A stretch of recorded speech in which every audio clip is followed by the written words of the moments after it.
So earlier when we talked about repeatability, there we said that one operator, one gauge, and the variation is coming just because of equipment.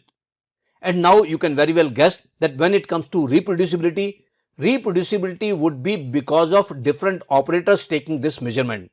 So earlier the variation was because of the equipment. Here in reproducibility, the variation is because of appraisers.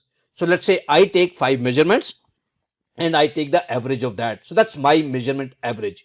Then someone else comes, that person also takes 5 measurements, puts the average of that. Third person takes those 5 measurements and notes down the average of his or her 5 measurements. Now if there is a difference between my average and other 2 operators' average, that would be called as reproducibility. So reproducibility is basically because of operators. Different operators get different average. If that is the case, then this is the reproducibility issue.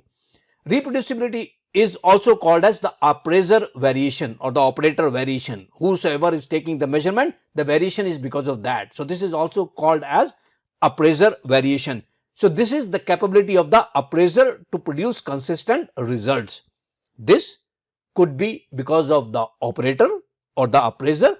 This could be because inconsistent procedure. You might not have a standard procedure to take measurement. So each operator might be using different way to take that measurement. So this particular part, which is reproducibility, could be because of 2 main things: the operator or the lack of consistency in the procedure.